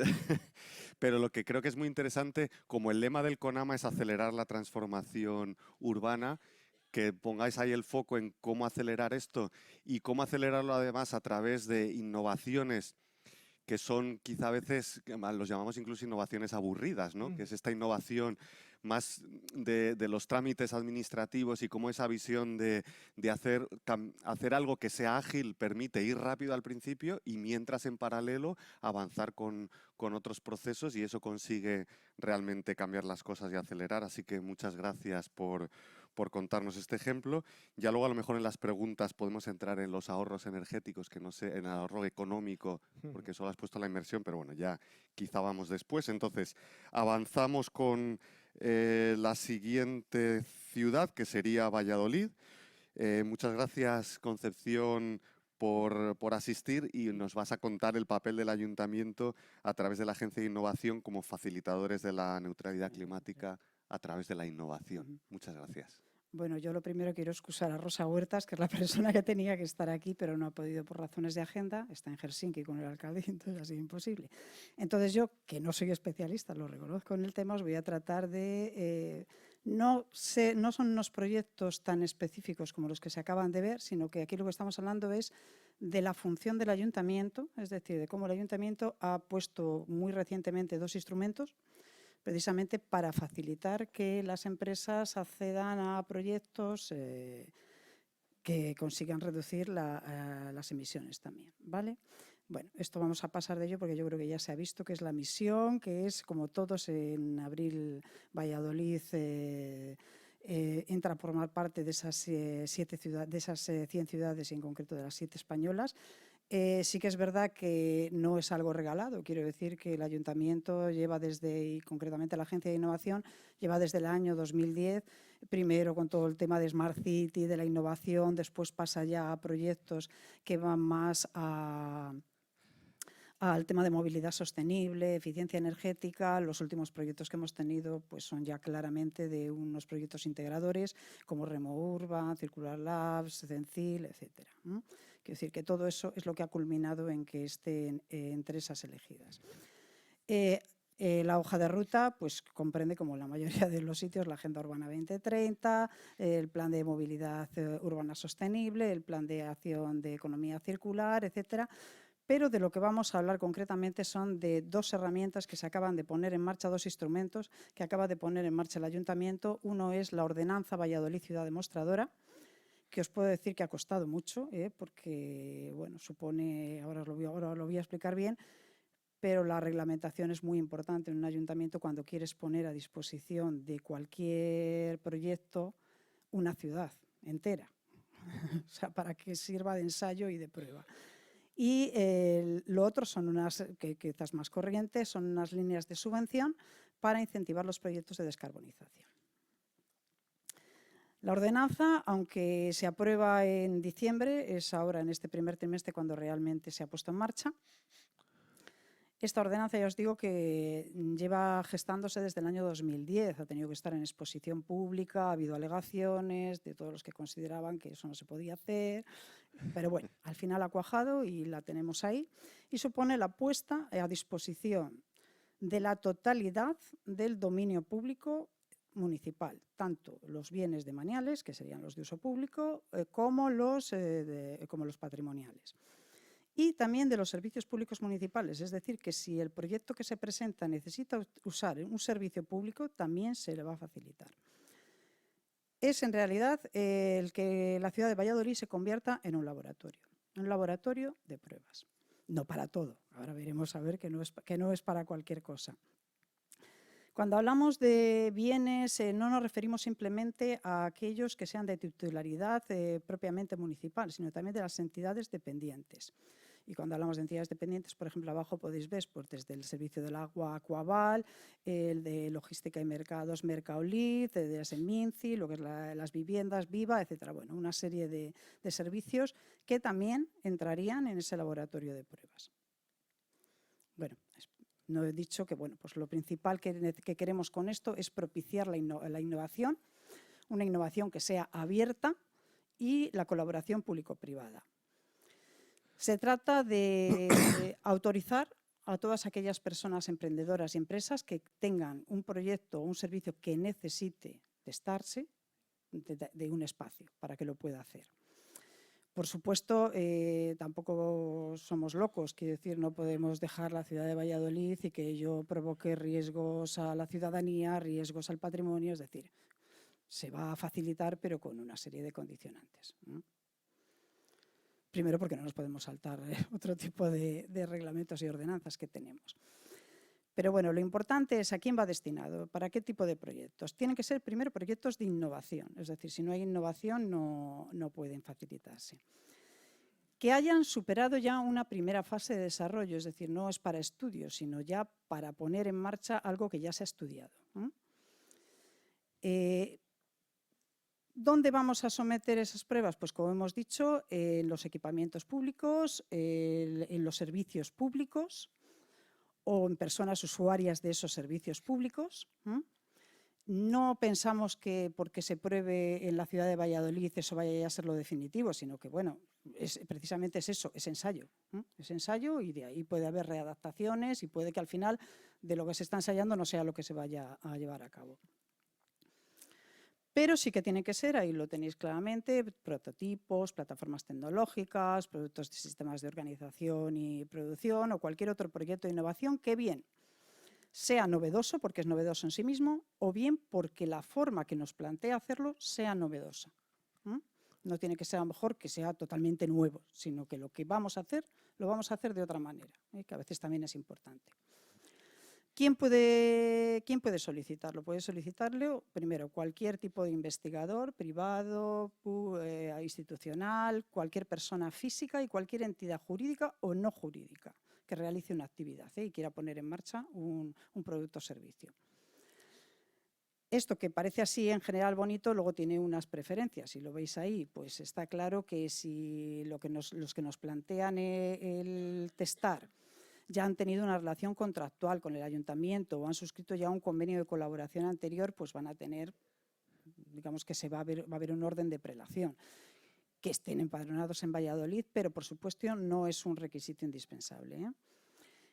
Que tengan algún tipo de reconocimiento, que ya les reconozca como pyme innovadora, que aquí se ha metido también otro criterio, porque consideramos importante que quizá no tiene tanto que ver con, si dijéramos entre comillas, con la descarbonización, pero sí que es importante que la igualdad de oportunidades empiece a estar en todos los proyectos, ¿vale? Y entonces sí que se va a valorar también que o bien sean empresas reconocidas en igualdad de oportunidades o incluso que tengan un plan de igualdad sin que sea obligatorio tenerlo por ley. O que aborden simplemente la innovación desde la perspectiva de género. Y eso sí que es importante, lo último que voy a decir, que se comprometan a trasladar su sede o instalaciones mientras dure el desarrollo del producto o servicio a la ciudad de Valladolid. ¿Cómo hacerlo? Pues enviamos una solicitud en la que identificamos el proyecto, los objetivos, muy importante las áreas a las que va a afectar del ayuntamiento, porque aunque lo llevamos desde la Agencia de Innovación, esto abarca todas las áreas, planificación y recursos, gestión, agua, movilidad, cultura, turismo, abarca todas, absolutamente todas. Los riesgos, porque eso sí que tienen que quedar identificados. ¿Qué riesgo supone el que le vayamos a dejar ese espacio? Y cómo minimizar esos riesgos. Una vez que entra la solicitud, lo que hace llega a la Agencia de Innovación. La Agencia de Innovación en un mes tiene que emitir un informe y a la vez tiene que ponerse en contacto con todas las áreas implicadas del ayuntamiento para regular todos los trámites que sean necesarios para ponerlo en marcha. Por eso es algo que es integral, o sea, aunque hay un centro que es el que lo gestiona, tiene que estar todo el ayuntamiento de acuerdo y por eso ha costado tanto llegar hasta aquí. Todo esto parece muy bien, en realidad si tú nos planteas un proyecto, los costes en realidad les tiene que asumir el solicitante, si tiene coste económico, pero puede existir el caso de que ese proyecto que nos plantean exija también una aportación económica del ayuntamiento. En ese caso, eso ya sí que no nos lo podemos saltar, tendríamos que hacer un informe de sostenibilidad financiera, tendríamos que ir a intervención, a emitir informe de fiscalización y demás. Eso sí que es imposible hacerlo. La resolución se tiene que hacer en 3 meses y una vez que se ha resuelto y se ha autorizado por parte de un decreto de alcaldía, hacemos un convenio de colaboración en el que vamos a ir a máximos. A lo mejor la empresa no necesita el máximo, no necesita los 4 años, que puede estar como escenario de pruebas, pero sí que vamos a ir a máximos. Si dura menos, menos. Pero bueno, nosotros damos la posibilidad que durante 4 años se esté testeando y probando el producto o servicio que quieran poner en marcha. En ese convenio, pues como en cualquier convenio, tiene que estar regulado los derechos y obligaciones, qué plazo y qué vigencia va a tener, la duración de las pruebas, y ahí si es un sandbox, ahí sí que necesitamos especificarlo muy claramente, el escenario que necesitan, los requisitos y demás. Y hay una cosa que, claro, estamos hablando de que estamos dejando una ciudad entera, unos servicios públicos enteros, entonces si el producto del que estamos hablando o el servicio tiene una comercialización y unos beneficios, pues va a haber que tener que establecer un retorno al ayuntamiento en unas cuantías que van entre el 0,5 y el 5%. No es que queramos nosotros tener ánimo de lucro, ni muchísimo menos, pero bueno, yo creo que es algo, eso revierte luego en los ciudadanos también, que al fin y al cabo se han prestado también como conejillos de indias para determinados proyectos. Bueno, ahí os viene a decir un poco lo mismo, que es que facilitará. No vamos a poder, eso sí, cuando alguien nos pide el escenario de Valladolid para hacer una prueba, no puede modificarlo entre medias. O sea, tiene que quedar claro antes qué es lo que vamos a hacer. Y bueno, pues ir ya muy rápido, simplemente, bueno, lo que es el sandbox. Y ya voy a hablar muy poquito de las subvenciones de descarbonización. Estas están todavía en vigor, se acaban de poner en marcha, tienen de fecha hasta el 28 de abril. Es para proyectos que claramente apoyen una descarbonización o el efecto que tengan suponga una descarbonización en la ciudad, ¿vale? Los ámbitos prioritarios lo tenemos: movilidad sostenible, construcción eficiente. Quizá no tanto, a lo mejor el proyecto tiene que ser para lo nuevo que se está edificando, sino para lo que tenemos y que es lo menos eficiente que tenemos en la ciudad, los edificios antiguos.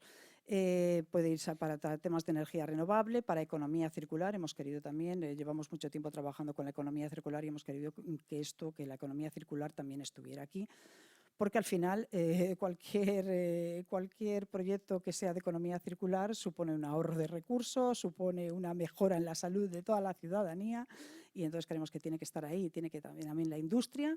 Y puede ser un proyecto también simplemente que consiga que los ciudadanos se conviertan en agentes del cambio, tengan una participación activa. Es decir, no simplemente vamos a áreas muy concretas, sino también a la población en general. Cualquier empresa privada puede solicitarlo, asociación o agrupación empresarial siempre que tenga actividad económica, cualquier persona física, comunidad de bienes o lo que hemos dicho, también entidad con personalidad jurídica que realice una actividad económica. El presupuesto son 600.000 euros en dos anualidades. La razón es que la propia intervención del ayuntamiento no nos permite adelantar más que el 50% y el 50% a la justificación. Son proyectos de un año, por lo tanto, 50% este año, 50% al año que viene. Proyectos mínimos de 18.000 euros, máximos de 60.000, ¿vale? Las entidades que nos lo soliciten tienen que hacer una aportación de al menos el 20% del coste de ese proyecto. Si aportan más, también se valora. Y bueno, ahí están cualquiera que pueda acceder a las subvenciones y ver todos los criterios de valoración que están muy relacionados, como hemos dicho, con la descarbonización. Y para cualquier cosa, pues os dejo aquí también el teléfono, el correo al que podéis dirigiros. Y muchas gracias. Muchas gracias, Concepción.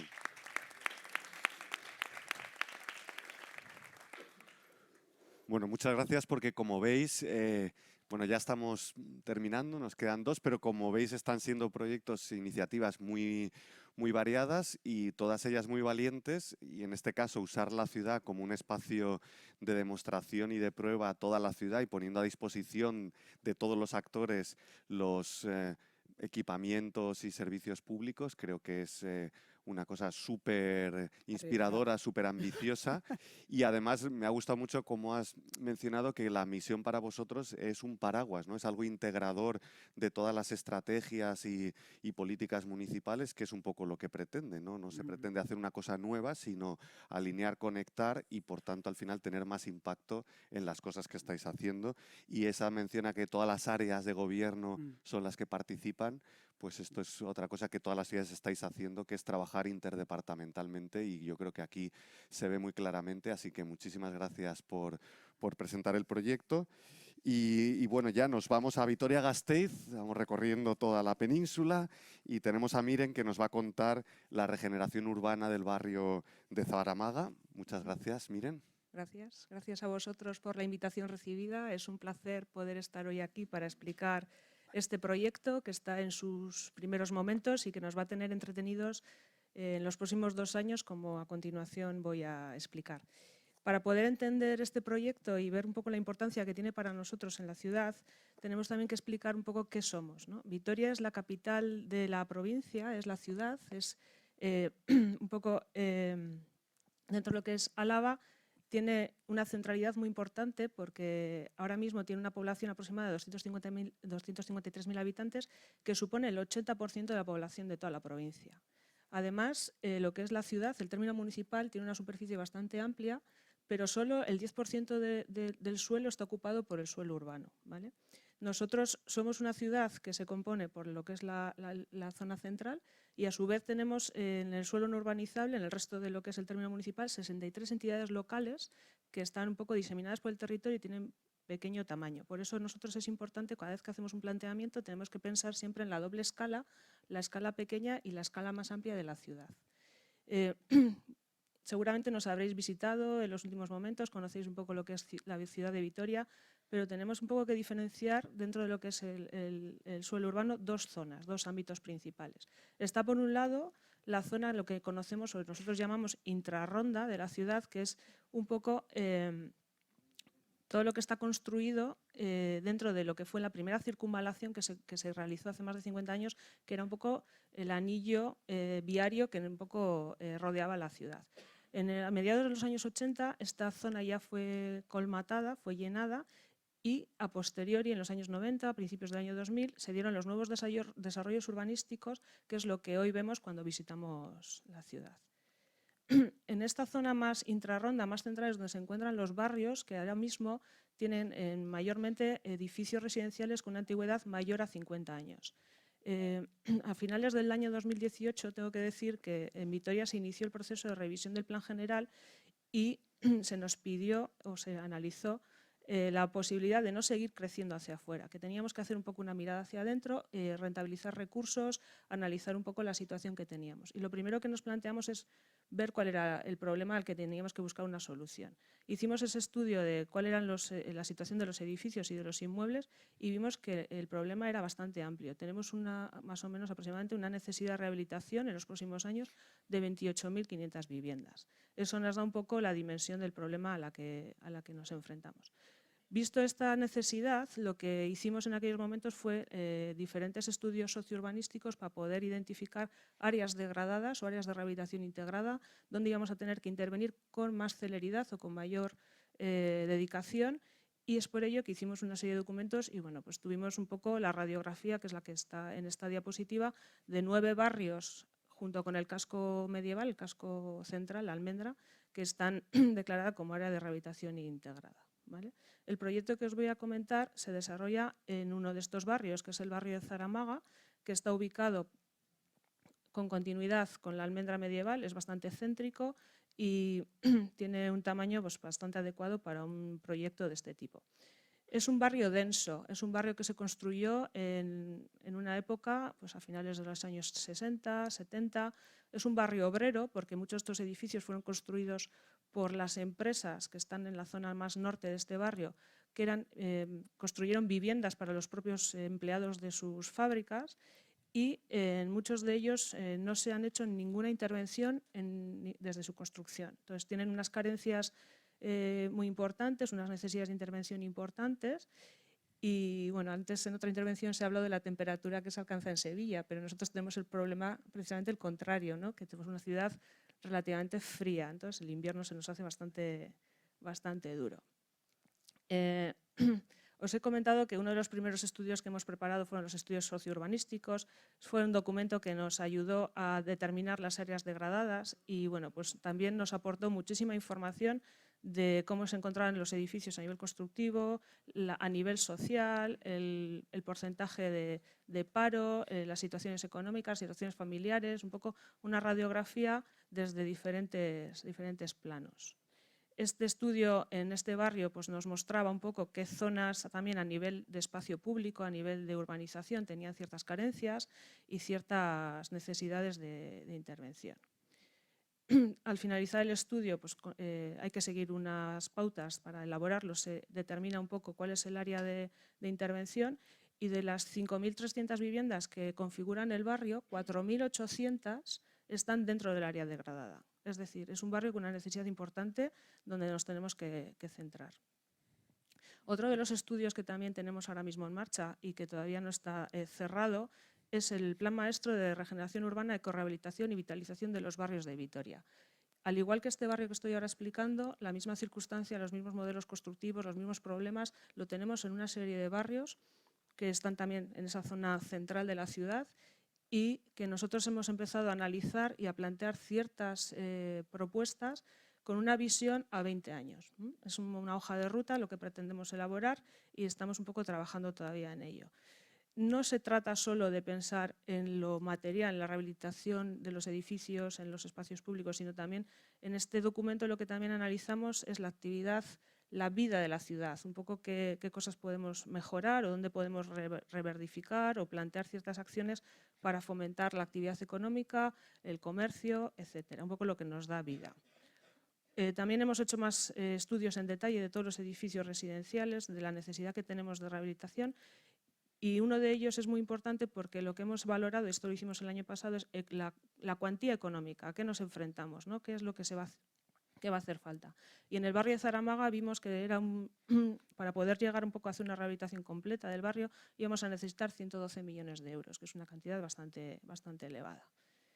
También, como estábamos desarrollando la revisión del plan general, y estos edificios tienen una característica, una tipología que se repite, que es que son viviendas de tamaño pequeño.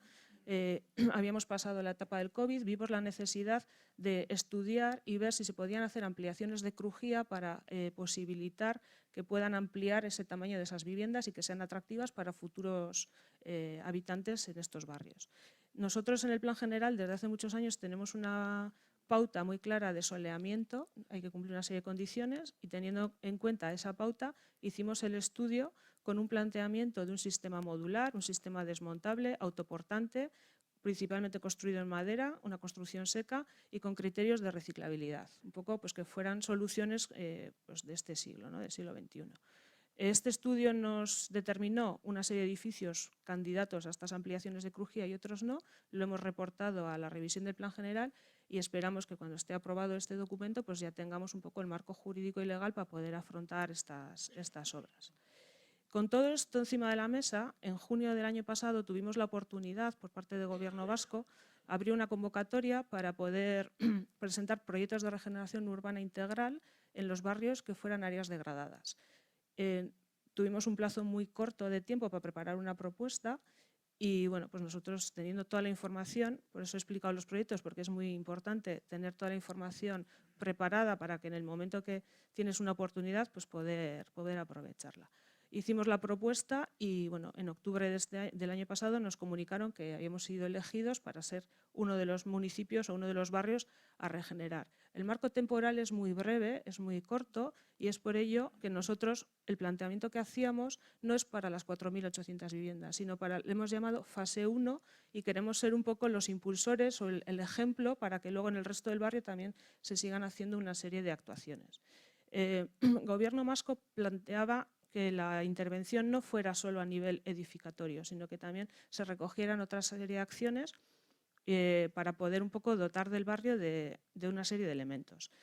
Nosotros hicimos una propuesta principalmente con actuaciones de ecorrehabilitación de los edificios residenciales, sustituyendo también sistemas de calefacción y planteando una red de calor, bueno, una primera fase para una red de calor, porque cerca, en el extremo norte del barrio, tenemos las industrias y hay una muy importante, que es Michelin, que en su modelo de fabricación ellos producen excedentes de calor que pueden ser reutilizados para que en el barrio tengamos un sistema de calefacción colectivo. Entonces, esa propuesta la estamos trabajando ahora mismo para poder bueno, pues dotar del barrio de un modelo nuevo y un modelo diferente.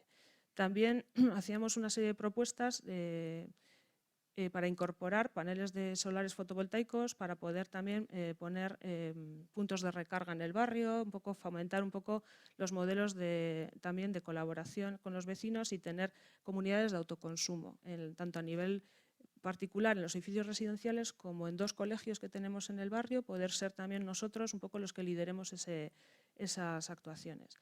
También se planteaban mejoras en la accesibilidad, tanto en los edificios como en el espacio público. Nosotros somos una ciudad donde en estos barrios estamos viendo que existe un sobreenvejecimiento. Entonces, la accesibilidad también es un ingrediente, un elemento que tenemos que trabajar y que mejorar. Y también era importante hablar también de la conectividad digital. Estos edificios, como he dicho al principio, no han tenido ninguna obra, ninguna intervención importante y no es fácil un poco dotarles de nuevas tecnologías y de poder un poco mejorar su situación. A nivel del espacio público también nos interesaba, porque trabajamos con el Departamento de Movilidad, hacer unos planteamientos con criterios de fomentar el vehículo eléctrico, el puntos de recarga, zonas un poco de aparcamiento, el carriles bici, que en Vitoria nosotros tenemos una red bastante amplia y un uso bastante importante de la movilidad con la bicicleta. Y también otra de las cosas que nos hemos planteado es dotar de unos equipamientos de proximidad donde podamos también establecer nuevos modelos de emprendimiento, coworking, etc. Todo esto, para poderlo llevar a buen puerto en este proceso tan breve de tiempo, se está dotando de una oficina de proximidad. Porque como el trabajo lo vamos a tener que llevar de la mano con los vecinos, nos parece muy importante tener una oficina de proximidad. El proyecto plantea una serie de acciones, tiene un valor total de 36 millones de euros, de los cuales 5,5 millones van a salir de las arcas municipales y 25,5 millones vienen del proyecto de Gobierno vasco, del plan estratégico. Nos hizo mucha ilusión recibir la noticia porque el valor total era 93 millones de euros y nosotros vamos a tener una cantidad bastante importante. Y luego hay una parte final de inversión que va a ser colaboración público-privada y los vecinos propietarios de estos inmuebles. Ya nos hemos puesto en marcha porque los plazos son muy breves. Hicimos una primera presentación general al barrio en noviembre, o sea, una semana después de conocer que habíamos sido adjudicatarios de este proyecto. Y también hemos empezado a hacer diferentes reuniones ya con las comunidades de vecinos interesados porque es muy importante pues bueno, ir entablando ciertas relaciones y ciertos vínculos con los vecinos. Hemos abierto recientemente una oficina de atención ciudadana para los vecinos de este barrio donde estamos teniendo muchísimas consultas y ya tenemos de esos 525 viviendas que vamos a necesitar rehabilitar, más o menos interesados más del 50%, o sea que estamos muy contentos. Perdona que tenemos que terminar porque… Sí, ya acabo. Y bueno, en paralelo hemos abierto una página web específica donde está continuamente actualizada la información y vamos, es un proyecto que estamos muy contentos de poderlo llevar a cabo. Muchísimas gracias, Miren.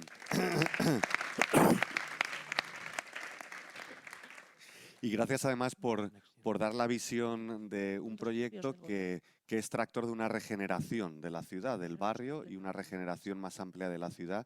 Y además gracias también por liderar, que es una cosa que no hemos mencionado, pero creo que es muy interesante, que Vitoria-Gasteiz está liderando un proyecto de colaboración entre las 7 ciudades, precisamente para la regeneración urbana, que acaba de ser seleccionado entre los proyectos de misión. Se han presentado más de 100 proyectos, han sido seleccionados 26 y uno ha sido el liderado por vosotros con el resto de las ciudades que estáis aquí, y que el barrio de Zaramaga pues es el barrio de Vitoria-Gasteiz que está en ese proyecto, y creemos que es muy interesante esa colaboración también que hacéis entre las ciudades, trabajando juntos, venciendo las barreras juntos, ganando escala, pudiendo atraer financiación de forma colaborativa. Así que gracias también por eso. Y ya, bueno, no por último, menos importante, por supuesto, y al revés, gracias por acogernos aquí y además acceder al final a hablar la última, aunque seas la que está acogiendo el Congreso. O sea que muchas gracias, Blanca, que nos va a contar la mejora de la biodiversidad a través de la restauración paisajística e hidromorfológica del río Huerva. Gracias, Blanca. Buenos días. Sí, buenos días. En primer lugar, me van a permitir que explique por qué, como directora de fondos europeos, hago una presentación de un proyecto que es sumamente técnico y que se ha liderado por el área de urbanismo con la participación de otras áreas municipales como la de infraestructuras públicas, el área de movilidad, y además los responsables, funcionarios del Ayuntamiento de Zaragoza están presentes en la sala. Todos ellos son personas mucho más cualificadas en estas materias, pero han tenido la generosidad de acceder a que en este caso sea yo la que presente este proyecto por las razones que voy a explicar. Dentro del plan de acción que presentó y de la iniciativa de la ciudad de Zaragoza para la misión, pensó que además de todas las acciones que tienden a la transición baja en carbón, a las cuestiones energéticas que están íntimamente relacionadas con las emisiones, también debía la ciudad avanzar hacia la biodiversidad, a la regeneración urbana, a recuperar los espacios y el patrimonio natural de la ciudad, y que era uno de los activos que iba a ser puesto de manifiesto en la expresión de interés de la misión, como así fue. Hablar de Zaragoza es hablar del agua, y quiero recordar que el día 22 de marzo, hace escasamente 2 días, se conmemoraba el Día Internacional del Agua. Naciones Unidas, la Unión Europea, las instituciones europeas han puesto de manifiesto la necesidad de aprovechar al máximo todos los recursos hídricos, entre ellos los que tienen que ver con el agua dulce.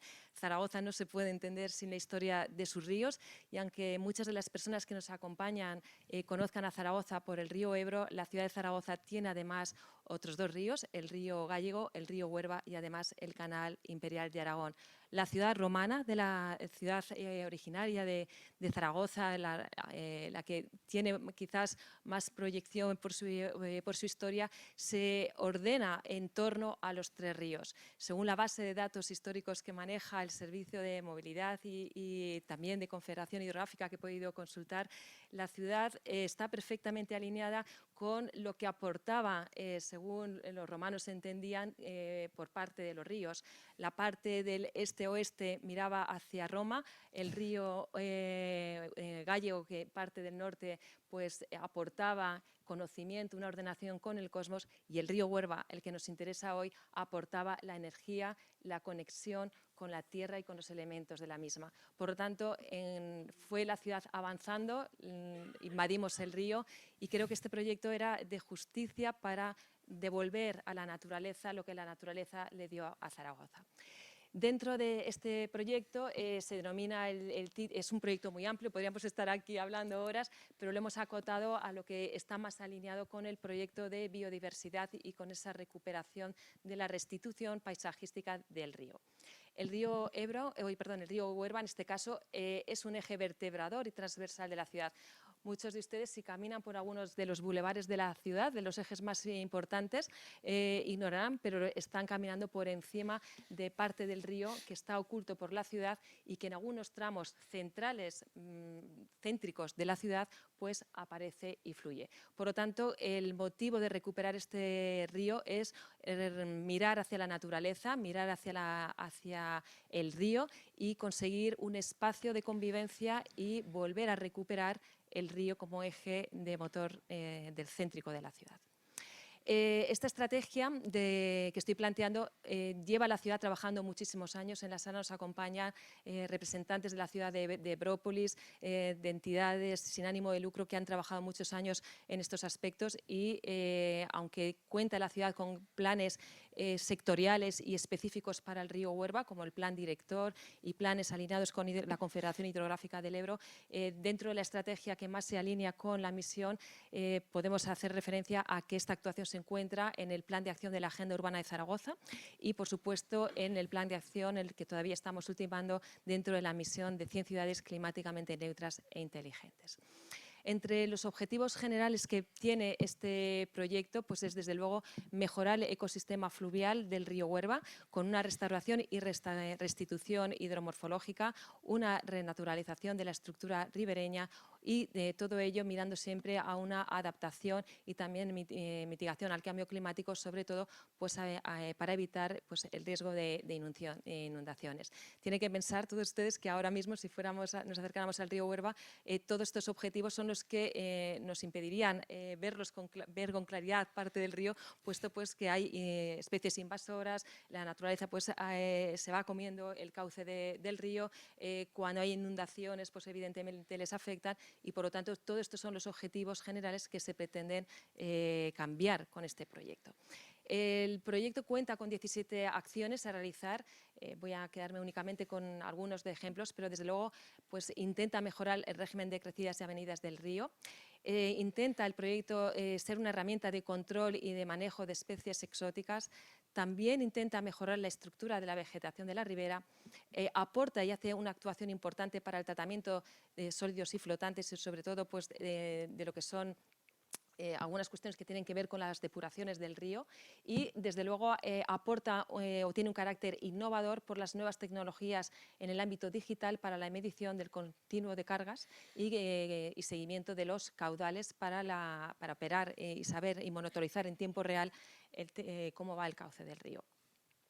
Entre los ejes transversales podemos decir que tiene un ámbito fluvial resiliente, intenta, como he dicho, ser un instrumento de mitigación al cambio climático, intenta contribuir este proyecto al proyecto global de la ciudad de tener sumideros de carbono, crear una masa forestal suficiente para que de alguna forma se contrarresten los efectos adversos de las emisiones de CO2 y por las actuaciones específicas del río que va a permitir incorporar anillos peatonales, anillos verdes, anillos ciclísticos, pues desde luego entendemos que va a contribuir de esta forma indirecta a las reducciones también de CO2.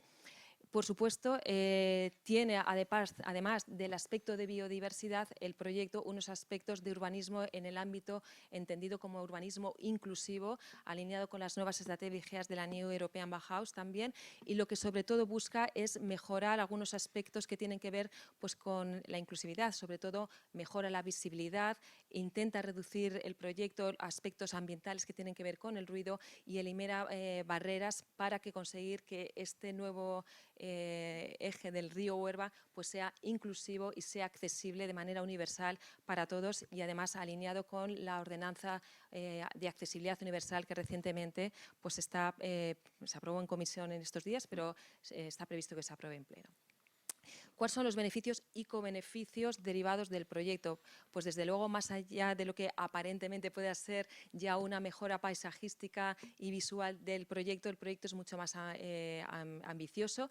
Tiene como desde luego elementos, aparte de los de biodiversidad y de regeneración y restitución de las riberas del río, pues un fomento de un eje de movilidad verde, es decir, al poder recuperarse las riberas del río va a estar conectado este río con otros ejes y anillos verdes de la ciudad.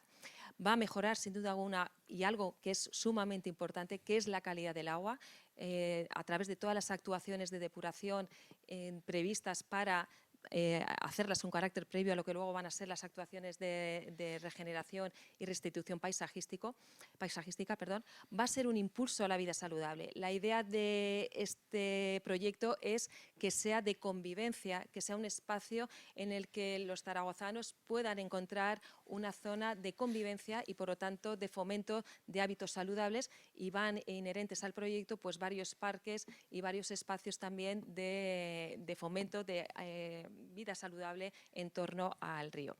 Y además este proyecto pretende conectar el turismo de la ciudad con el turismo verde, con un ecoturismo urbano.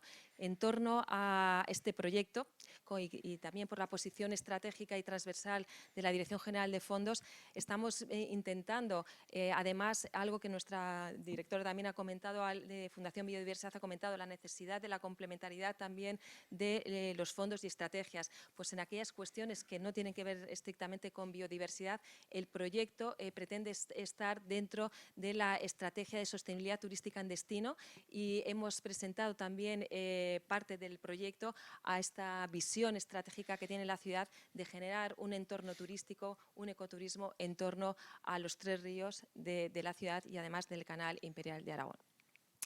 Además, el proyecto tiene un proyecto de gobernanza, tanto a través del plan de gobernanza y de participación, tiene un proyecto también de comunicación y sensibilización, y todo ello utilizando la digitalización y las nuevas tecnologías, también con las técnicas blockchain y con espacios de sandbox para intentar que sea el proyecto lo más comunicativo y que además los datos, las aportaciones que surjan del mismo, pues puedan servirnos para experiencias comunes. Cuenta ya terminando con apoyos de distintos departamentos de la Universidad de Zaragoza, de la Asociación de Vecinos La Huerva, de los informes favorables de Confederación Hidrográfica del Ebro. Y, por supuesto, en parte del proyecto ha sido apoyado también por la Fundación Biodiversidad, a la que agradecemos su apuesta por este proyecto, al ser el primero que además tiene el Ayuntamiento con esta entidad, dentro de la palanca segunda, infraestructuras y ecosistemas resilientes, dentro del componente 5, preservación litoral y recursos hídricos, y dentro de la inversión 2.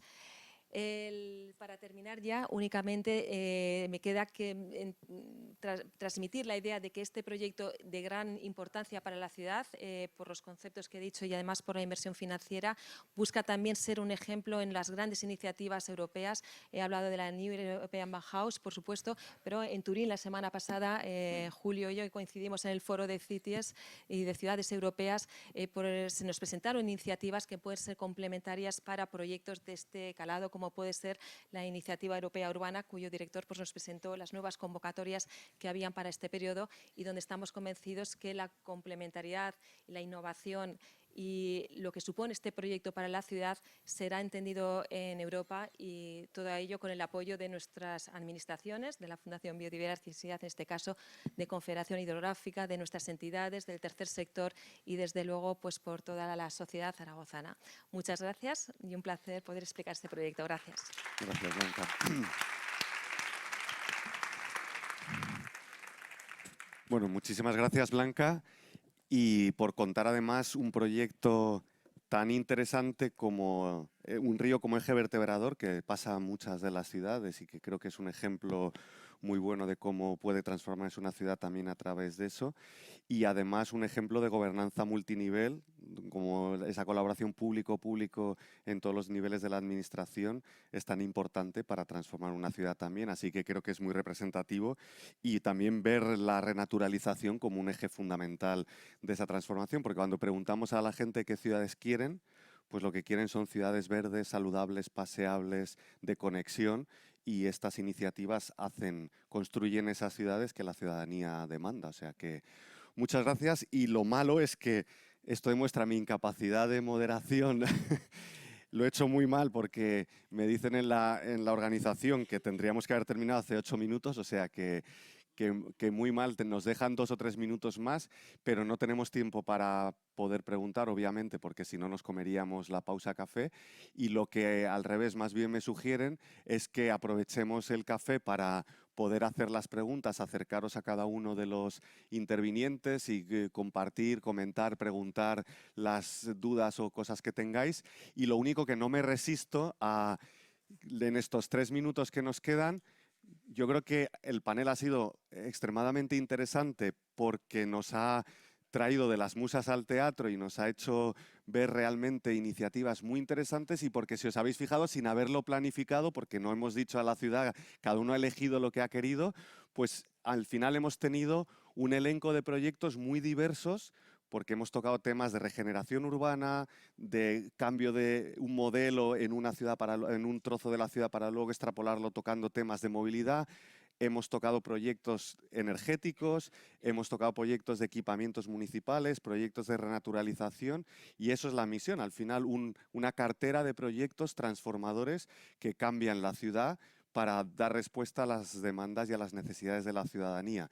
Entonces, creo que como ha sido muy interesante, lo que me atrevo es a pediros a cada uno unos últimos 20 segundos que, bueno, siempre me gusta intentar como si fuera un tuit, ¿no? Que dijerais cada uno qué habéis aprendido, con qué os quedáis de los otros proyectos, no del vuestro, que ya lo habéis contado, sino qué habéis aprendido de alguno o algunos de los proyectos que incluso os hayan inspirado, os hayan traído alguna idea para luego llevarlo a vuestra ciudad y poder, en este espacio que es la plataforma de colaboración también entre las ciudades, poder seguir construyendo algo juntos.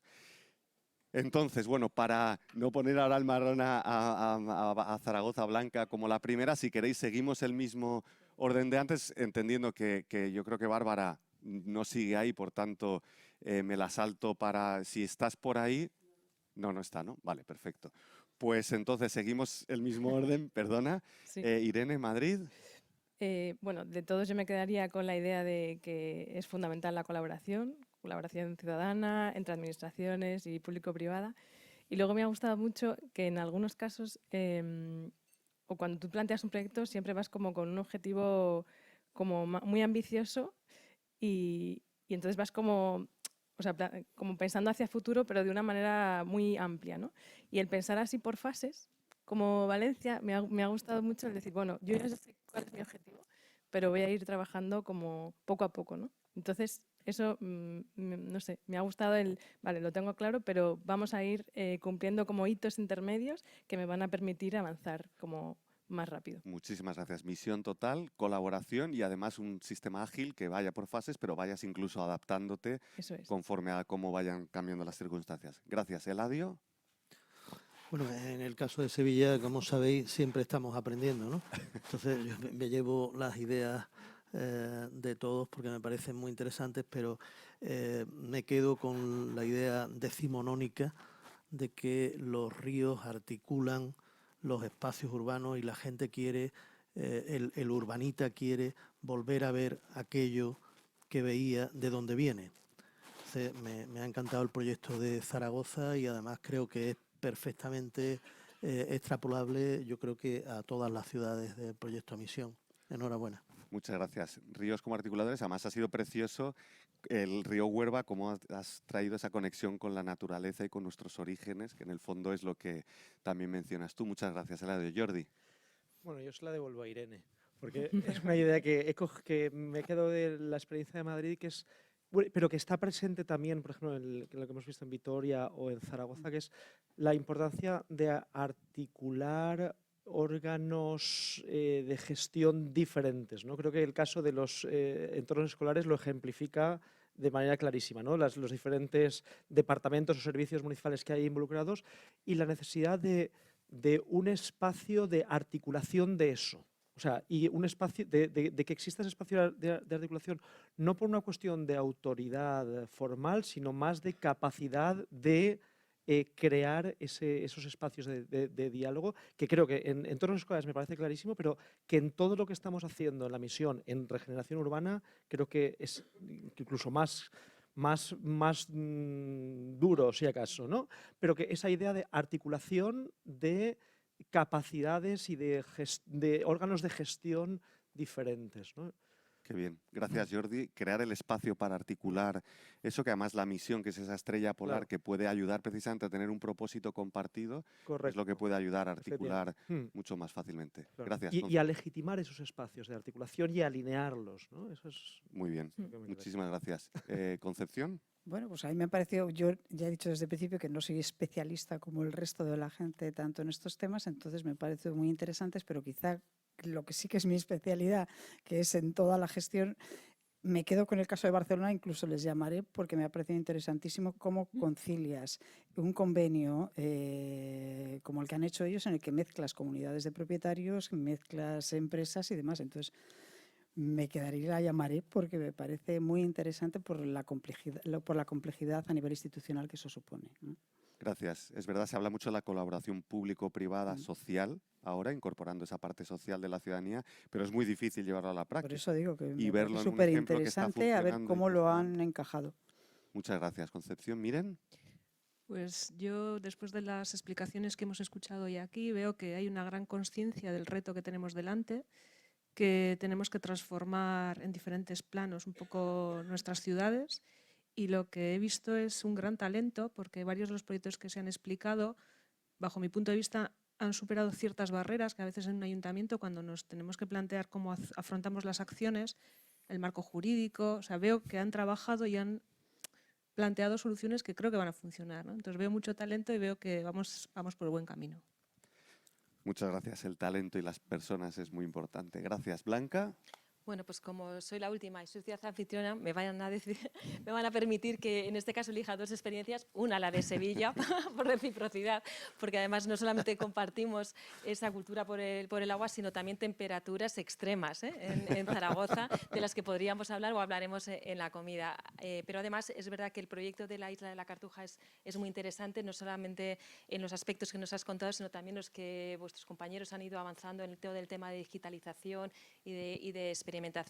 Y también por destacar, además, otra iniciativa, me quedo también con la necesidad de conocer cómo Valladolid entiende los espacios públicos, los bienes de carácter público, porque para poner en marcha proyectos transformadores se necesita compartir, ¿no?